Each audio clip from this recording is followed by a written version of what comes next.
The Pentagon said 90 to 100 Ukrainian soldiers will come to a U.S. Army base in Oklahoma for training starting next week on operating and maintaining the complicated Patriot air defense system the U.S. is providing.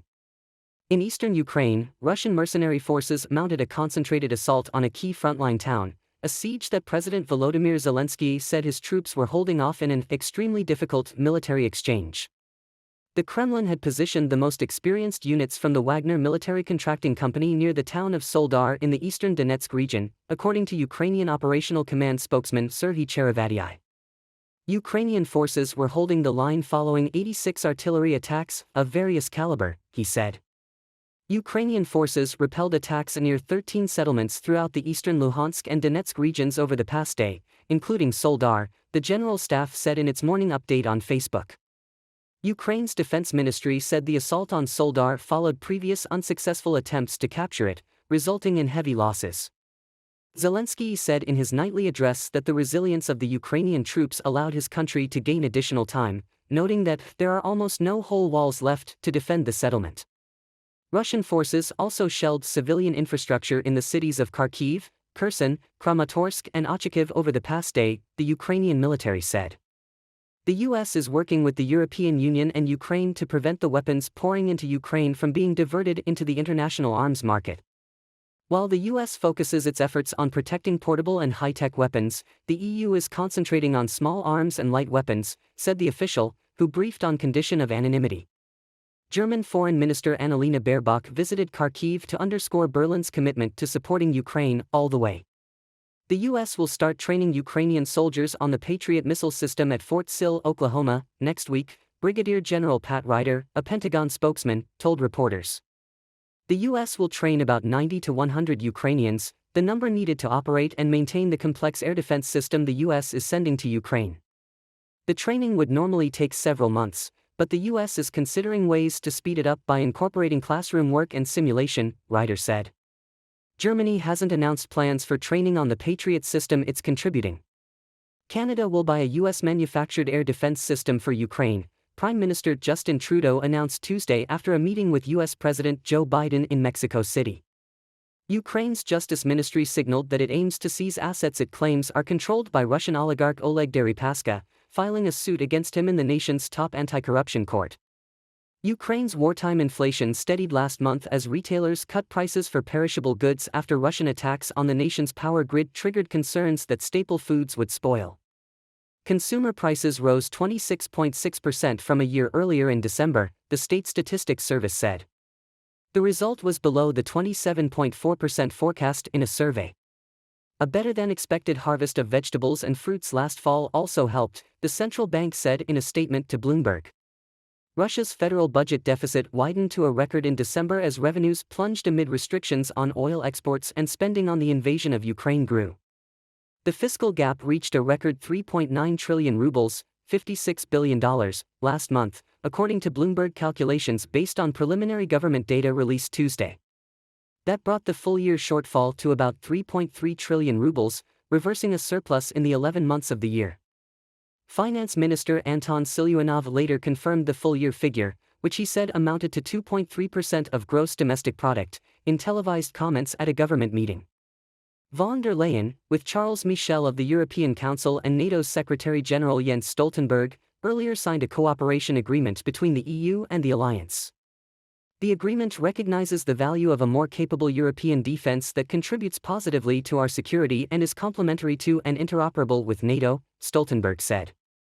The leaders said the EU and NATO were determined to work more closely on issues including resilience, protecting critical infrastructures, space, and the security impact of climate change. A Russian attack on Ochakiv in southern Ukraine on Monday hit an old depot full of World War I C mines, the governor of Ukraine's Mykolaiv region, Vitaly Kim, said on Telegram. According to preliminary data cited by Kim, Russia may have used supersonic Kinzhal missiles to hit the concrete-covered landfill on the seashore. The resulting massive detonation wounded 15 people and damaged more than 200 buildings, mainly breaking windows and roofs, according to Kim. The Baltic defense ministers of Estonia, Latvia and Lithuania are holding a meeting to discuss joint purchases of defense capabilities for the region, including the HIMARS rocket launcher systems, the Lithuanian defense ministry said. The ministers will also discuss aid to Ukraine and preparations for the upcoming NATO leaders' summit in Vilnius, it said. Ukraine will face a monthly budget shortfall of about $3.5 billion in 2023, lower than the $5 billion last year, due to more consistency in tax payments and lower expenditures, Finance Minister Serhiy Marchenko told a conference in Vienna via video. More predictability on international aid is allowing the government in Kyiv to shift to annual budget planning from the monthly approach it had adopted in the wake of Russia's attack last year, he said.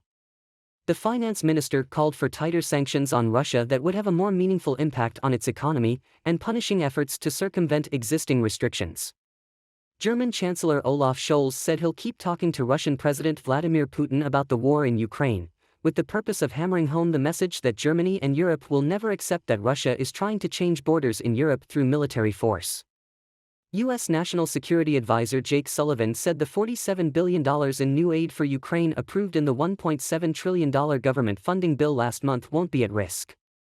His comments followed a deal struck by new House leader Kevin McCarthy with GOP hardliners to cap 2024 spending in a move that could potentially include efforts to cut defense spending.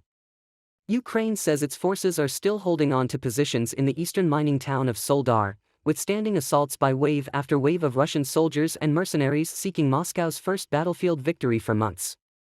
Earlier, the British Defense Ministry said Russian troops and fighters of Wagner, a mercenary company run by an ally of President Vladimir Putin, had probably taken control of most of the settlement of Soledar after 4 days of advances. But Ukrainian Deputy Defense Minister Hanna Maliar said in a statement on Tuesday evening that fighting for the town was still raging. Seizing Soledar would be Russia's most substantial gain since last August after a series of humiliating retreats throughout much of the second half of 2022. Russian forces have been fighting for months to capture the nearby larger city of Bakhmut, a few kilometers to the southwest. Kyiv has released pictures in recent days showing what it says are scores of Russian soldiers strewn dead in muddy fields. Moscow says capturing Bakhmut would be a major step toward taking full control of Ukraine's Donetsk region, one of 4 provinces it claimed to have annexed 2 months ago. In an overnight address, Ukrainian President Volodymyr Zelensky acknowledged that the situation in Soledar was difficult, but said Ukrainian defenders had bought more time by holding on, and Kyiv would eventually drive Russians out of the entire eastern Donbas industrial region. In a nod to Kyiv's battlefield successes of recent months, German Foreign Minister Annalena Baerbock visited Kharkiv. The eastern city was nearly surrounded by Russian forces until Ukraine drove the Russians from its ramparts in a breakthrough in September that shifted the war's momentum. The UK government said it had not yet made a final decision on sending tanks to Ukraine. A US official said Ukrainian troops would soon arrive in the United States to begin training on Patriot air defense missiles, which Washington promised to Kyiv last month. As well as sending weapons to Kyiv, the West has repeatedly tightened economic sanctions on Moscow. U.S. Treasury Secretary Janet Yellen said the latest move, a price cap on Russian oil, appeared to be achieving its goals of keeping Russian oil on the market while limiting Moscow's revenues. Russia began its special military operation in Ukraine on February 24, claiming Ukraine's close ties with the West and ambition to join NATO posed a security threat. Kyiv and its allies accuse Moscow of an unprovoked war to seize territory. The new wave of mobilization, which Russia is to announce on January 15, will not prevent Ukrainian soldiers from conducting offensive operations. Cherniak has said that the Russian Federation is planning yet another wave of mobilization and a new offensive in order to capture new territories of Ukraine. However, the armed forces of Ukraine are ready to repel the offensive and further liberate Ukrainian land. He has added that it is now impossible to disclose exact plans regarding the Ukrainian counteroffensive, but he has hinted that there is a task of the Supreme Commander-in-Chief and plans of the armed forces on liberating the territories of Ukraine.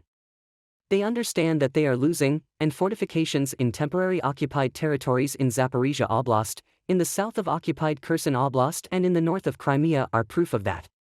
That is, they clearly understand that they will have to conduct combat actions there, and they are already building fortifications. Earlier, Vadim Skibitsky, deputy chief of the Defense Intelligence, reported that Russia was planning to conscript another 500,000 men in January-February 2023 in addition to the 300,000 that were conscripted in October 2022. Russia has claimed to have taken control of the center of the embattled town of Soledar in the eastern Donetsk Oblast, inferring that the entire town will soon be captured. The claim was made by Denis Pushilin, head of Russian proxies in Donetsk Oblast, live on January 10 on Russia's Channel 1, as reported by state media agency TASS. Ukraine has given no indication of an ongoing or imminent retreat from Soledar. Speaking in his regular evening address on January 10, President Volodymyr Zelensky gave special thanks to the soldiers of Ukraine's 46th Airmobile Brigade for the bravery shown in their defense of the area. Deputy Defense Minister Hanna Maliar said on the evening of January 10 that fierce battles are raging for the salt mining town. According to Maliar, Russia ignores the heavy losses of its military personnel and continues to attack actively. Earlier on January 10, Serhiy Cherevatiy, Eastern Military Command spokesman, said that Russian troops shelled Soledar and its outskirts using different artillery systems 86 times over the past 24 hours. The salt mining town of Soledar is located just 10 kilometers northeast of Bakhmut and is a crucial stronghold for Ukraine's efforts to defend the city, which is among Russia's most valuable targets.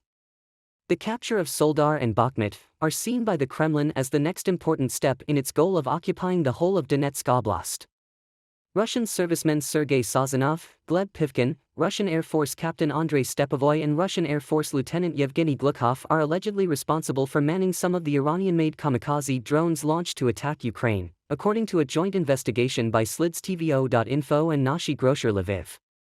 The four reportedly belong to the 294th State Center for Unmanned Aviation of the Russian Defense Ministry. All four were part of a Russian unit that visited Iran in August before Russia launched its first attack using Iranian Shahid-136 loitering munition, the journalists reported. The investigation alleged that the Russian unit could have visited Iran to get trained in operating the drones. Russia has been using Iranian drones to attack Ukrainian military and civilian targets, as well as critical infrastructure, since September to compensate for its reportedly depleting missile stock. Russian soldiers piloting the Iranian-made kamikaze drones are allegedly being trained near Kolomna, Moscow Oblast. The training ground is located 8 kilometers southeast of the State Center for Unmanned Aviation of the Russian Defense Ministry. 4 Russian servicemen, who were allegedly trained in Iran, are stationed at this military facility. Timur Ivanov, Russian Deputy Defense Minister, has allegedly profited from construction in Mariupol, a Ukrainian city occupied and destroyed by Russia. The journalists analyzed 8,000 leaked emails of Ivanov's then-spouse Svetlana Ivanova, and found that a group of defense ministry contractors paid the couple's bills to marble their villa. The ministry hired the same companies to build houses in destroyed Russian-controlled Mariupol. Olympsitestroy and Oberonspetstroy, 2 companies mentioned in the investigation, have received 17 billion rubles, $243 million, from Russia's defense ministry. Russian strikes hit the eastern Ukrainian city of Kharkiv late Tuesday, the regional governor said, just hours after a surprise visit by the German foreign minister together with her Ukrainian counterpart. Follow our live blog for the latest developments. All times are Paris time, GMT+1. The head of Russia's private military firm Wagner on Tuesday said his forces had taken control of the eastern Ukrainian mining town of Soledar, but that fighting continued, Russian news agencies reported. Ukraine had said earlier in the day that its forces were still holding out despite a Russian onslaught. Russian strikes hit the eastern Ukrainian city of Kharkiv late Tuesday, the regional governor said, just hours after a surprise visit by the German foreign minister Annalena Baerbock together with her Ukrainian counterpart. Stay in the shelters. The occupiers are bombing again, Governor Oleg Senegiubov warned on Telegram. An AFP journalist heard several explosions in the city. About 100 Ukrainians are bound for Fort Sill in Oklahoma to learn how to use the Patriot missile defense system to help counter Russia's barrage of its civilian population and infrastructure. Ukraine President Volodymyr Zelensky lobbied for months for the system, saying it would make a significant difference in bolstering Kyiv's defenses. The U.S. pledged 1 Patriot battery in December as part of one of several large military assistance packages, and last week Germany pledged another one. The truck-mounted launching systems can hold up to 4 missile interceptors, a ground radar, a control station and a generator. The system and training will provide another capability to Ukrainian people to defend themselves against Russia's ongoing aerial assaults, Ryder said. The Ukraine military said Tuesday that hospitals in the Russian-occupied port city of Berdyansk are so crowded with wounded that Russian troops set up 3 military hospitals in the last week. Finland and Sweden will soon win the unanimous approval of NATO members required to join the Defense Pact, NATO Secretary-General Jens Stoltenberg said Tuesday. Turkey and Hungary have thus far failed to sign off on accepting the two nations as members. Swedish authorities warned that Russia is likely to increase activities threatening the Scandinavian nations' telecommunication and the power networks. Soledar, which had a population of more than 10,000 people a year ago, is virtually abandoned today. Zelensky, in his nightly address Monday, said Soledar has been the focus of Russia's assaults in recent days and there are now almost no whole walls left in the town. The streets, he said, are covered with the bodies of Russian soldiers and scars from rocket strikes. Russia is overrunning the city, but at a cost, Zelensky said the Ukraine military has gained valuable time and strength for defending the region. Oksana Markarova, Ukraine's ambassador to the United States, says she has a hard time answering a simple question such as, "How are you?" these days. Markarova told the Kyiv Independent she is working around the clock in Washington to secure much-needed weapons for Ukraine's battle to drive Russian troops out of her country. Markarova says she agrees with Zelensky that Russia's efforts to scare Ukrainians into submission with unrelenting missile strikes that prompt disruptions in heat, light and water won't work. The European Union will expand sanctions pressure on Russia and expand it to countries that provide military aid to the Russian war effort, European Community President Ursula von der Leyen said at a news briefing Tuesday. Belarus has been conducting military exercises with Russian troops, and strong evidence indicates Iran has been providing Russia with armed drones and other weaponry. Iran denies it. Von der Leyen also pledged to continue the EU's substantial humanitarian, economic and security assistance to Ukraine for as long as the embattled country needs it. Ukraine's eastern salt mining town of Soledar hung in the balance as Russia's mercenary firm Wagner claimed control, but continued fighting and Kyiv's assertion earlier that its forces were holding out raised uncertainty. Soledar has been the focus of intense fighting as Russia has viewed it as key to its campaign for the nearby strategic city of Bakhmut and Ukraine's larger eastern Donbas region. Reuters was not able to verify conditions on the ground. Russia's capture of Soledar and its huge salt mines would have symbolic, military, and commercial value for Russia. But the situation in and around Soledar appeared fluid. The British Defence Ministry earlier said Russian troops and Wagner fighters had probably taken control of most of Soledar after 4 days of advances. The Russian state RIA news agency later issued a report saying that Wagner Group took over Soledar's salt mines following fierce fighting. The salt mines are located in the suburbs of the town. Washington has said Prigozhin may want personal control of the area's mines. Ukrainian President Volodymyr Zelensky and the military command did not mention control of Soledar on Tuesday evening. Zelensky repeated his call for more Western weapons, saying Russia was gathering its forces to intensify its campaign. He did not provide details. Ukraine said earlier its forces were still holding on to positions in Soledar, withstanding assaults by wave after wave of Russian forces seeking their first battlefield victory for months. Ukrainian Deputy Defense Minister Hanna Maliar on Tuesday evening said that fighting for the town was still raging. Earlier, some prominent Russian military bloggers urged caution about the situation in Soledar and said that intense combat in the town center and its outskirts continued during the night. Seizing Soledar would be Russia's most substantial gain since August, after a series of humiliating retreats throughout much of the second half of 2022. Russian forces have been fighting for months to capture Bakhmut. But any victory would come at a massive cost, with troops from both sides having taken heavy losses in some of the most intense combat since Russia invaded Ukraine nearly 11 months ago. The Kyiv government has released pictures in recent days showing what it says are scores of Russian soldiers strewn dead in muddy fields. Moscow says capturing Bakhmut would be a major step toward taking full control of Ukraine's Donetsk region, one of 4 provinces it claimed to have annexed 2 months ago. Near Bakhmut, a team of Ukrainian soldiers fired volleys of shells from a heavy anti-aircraft gun at what they said were Russian ground positions, across a barren snowy field. His crew receives coordinates of Russian bases from spotters or drones. They periodically shell Russian bases, and unleash storms of heavy fire when enemy troops advance. If they creep in very actively, then we kill them in great numbers. Hours after German Foreign Minister Annalena Baerbock visited the northeastern city of Kharkiv, Russian strikes late on Tuesday hit a fireworks factory, the regional governor said, adding that no one was hurt. Russia began what it calls a special military operation in Ukraine on February 24, claiming Ukraine's close ties with the West and ambition to join NATO posed a security threat. Kyiv and its allies accuse Moscow of an unprovoked war to seize territory from Ukraine. Canada said it will buy a US-made National Advanced Surface-to-Air Missile System, NASAMS, for Ukraine.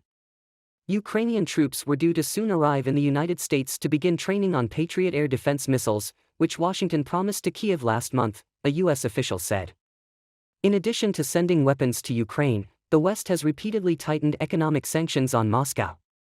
U.S. Treasury Secretary Janet Yellen said the latest move, a price cap on Russian oil, appeared to be achieving its goals of keeping Russian oil on the market while limiting Moscow's revenues. Recently, Russian artillery fire in Ukraine has gone down dramatically from its wartime high, in some places by 75%, CNN reported, citing unnamed US and Ukrainian officials.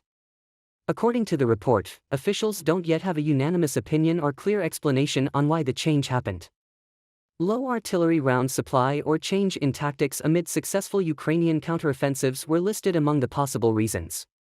The intensity reduction in Russian artillery shelling comes amid increased Western support of Ukraine. On January 6, the U.S. White House Press Secretary Karine Jean-Pierre announced the largest yet new military assistance package for Ukraine, worth over $3 billion and including long-awaited Bradley infantry fighting vehicles. Ukraine will receive 50 Bradleys equipped with 500 TOW anti-tank missiles and 250,000 rounds of 25mm ammunition. The package also includes 100 M113 armored personnel carriers, which Ukraine already operates, 55 mine-resistant vehicles, 138 HMMWV vehicles, 18 M109 155mm self-propelled howitzers, and 36 105mm towed howitzers. At the same time, the European Union countries also vowed to scale up their contributions to Ukraine in a bid to help Ukraine achieve a breakthrough in the war. Germany said on January 6 it would provide Ukraine with 40 Marder infantry fighting vehicles. Moscow has appointed Colonel General Alexander Lapin as Chief of Staff of Russia's ground forces, despite having been ousted as commander of the Russian Armed Forces Central Military District in October, as Russian troops pursue a massive offensive in Donetsk, reports said Tuesday. The appointment was met with criticism from Russia hawks as Russian President Vladimir Putin looks to turn the tide in the near-year-long war in Ukraine, where it has made little advances since it began losing territory in September. Lapin first received heavy backlash from top players in Putin's war, including Chechen leader Ramzan Kadyrov and Wagner founder Yevgeny Prigozhin, after he lost the strategically important city of Lyman in October, when Ukrainian troops pushed east into Donetsk after taking Kharkiv in September. Ukrainian soldiers work with Pion artillery in the northern direction of the Donbass frontline as Russia-Ukraine war continues in Donetsk, Ukraine on January 7, 2023. Former leader of pro-Russian forces in the Donetsk region, Igor Strelkov, expressed his frustration Tuesday and described Lapin's promotion as, to put it mildly, a misunderstanding after he too blamed Lapin for the loss of Lyman in October. Russia has focused its efforts in taking Bakhmut and Soledar while pushing up toward Lyman, less than 40 miles north of where some of the war's most brutal ground offensive is taking place. Ukrainian soldiers work with Pion artillery in the northern direction of the Donbass frontline as Russia-Ukraine war continues in Donetsk, Ukraine on January 7, 2023. Ukrainian Defense Forces said on Tuesday that Soledar, which has become Moscow's most recent target after its forces stalled around Bakhmut following months of heavy warfare, levied 86 rounds of artillery at the city over a 24-hour period. Ukrainian soldiers work with Pion artillery in the northern direction of the Donbass frontline as Russia-Ukraine war continues in Donetsk, Ukraine on January 7, 2023. The ministry assessed the capture of the city is likely Russia's main immediate operational objective and an effort to envelop Bakhmut from the north, and to disrupt Ukrainian lines of communication. Ukraine has not attributed the same success to Russian forces just 6 miles north of Bakhmut.